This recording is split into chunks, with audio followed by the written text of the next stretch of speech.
Yo, managers, the Rffp Preview continues, season 2021-2022, with the midfielders, and this is the heart of FPL, and it's always advisable you captain a midfielder unless your captain is Harry Kane or Sergio Aguero.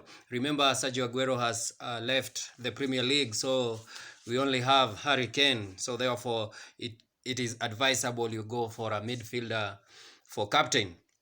So we're going to take a look at Mohamed Salah as our first midfield. He is the highest priced FPL player at 12.5 M from Liverpool. He was the second highest scoring midfielder with 231 points.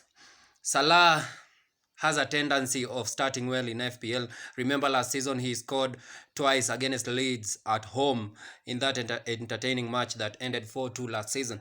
And then Salah, in his first 6 matches, he faces Norwich, Leeds, and Brentford away. He also faces Burnley, Chelsea, and Crystal Palace at home in game week 2, 3, and 5.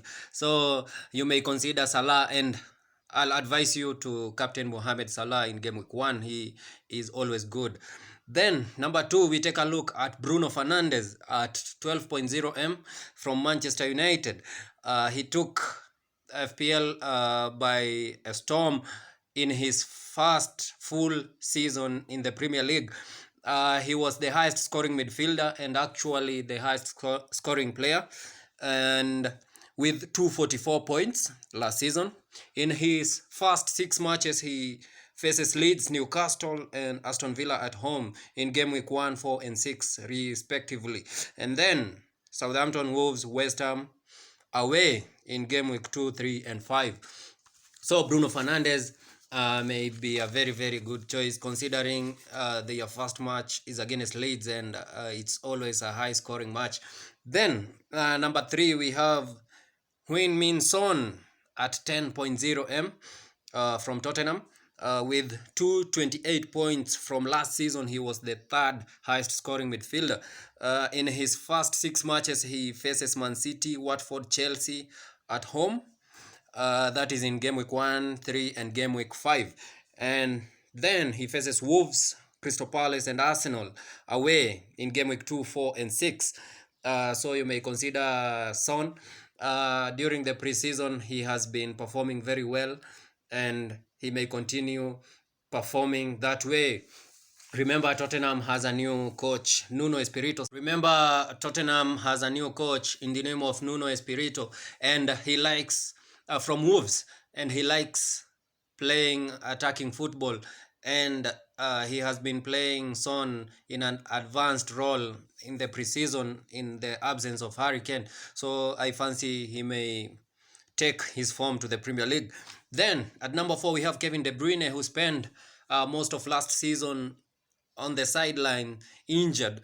At 12.0 from Manchester City, last season he managed 141 points, and in his first 6 matches he faces Tottenham, Leicester, and Chelsea away in game week 1, 4, and 6. Then he faces Norwich, Arsenal, and Southampton at home in game week 2, 3, and 5.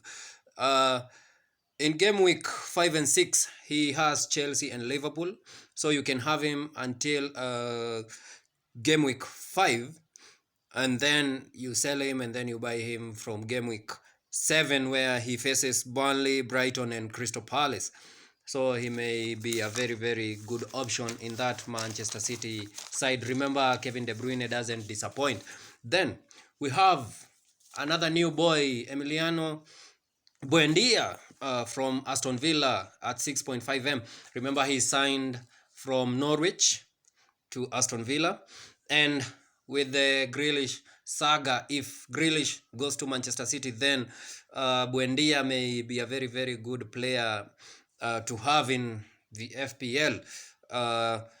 In his first 3 matches, he faces Watford away in game week 1, and then in game week 2 and 3 he faces Newcastle and Brentford at home. So you may consider having him in the first 3 game weeks, and then sell him because in game week 4 to 7, Aston Villa faces Chelsea, Everton, Manchester United, Tottenham, Wolves, and Arsenal.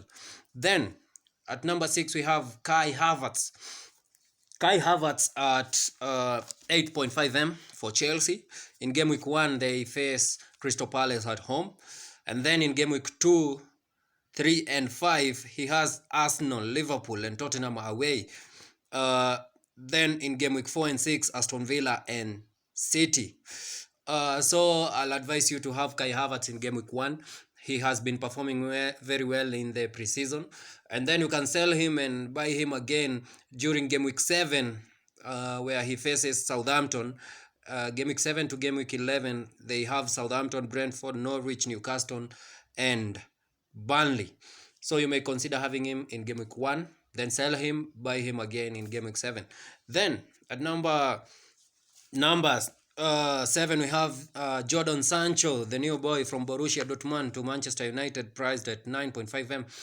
Remember, he was among the top players with assists last season across Europe, and he has the same games with Bruno Fernandes. So if you cannot be able to afford Bruno Fernandes, then you can go for Jadon Sancho.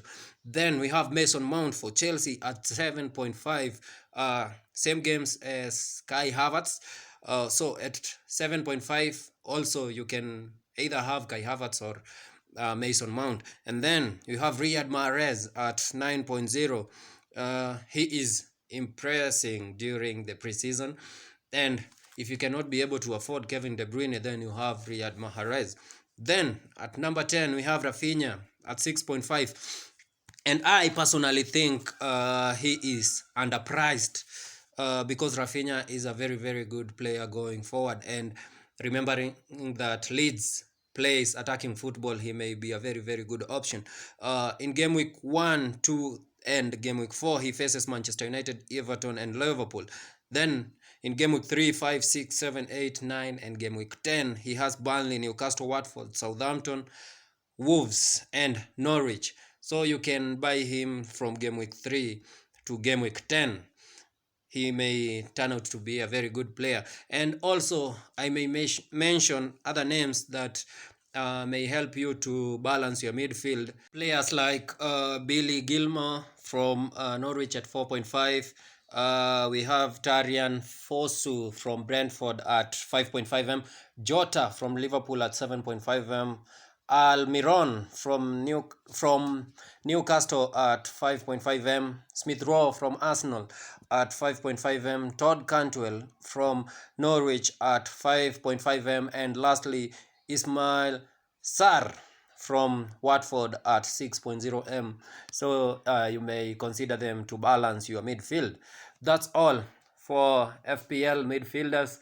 See you as we analyze the forwards. Hakuna Matata.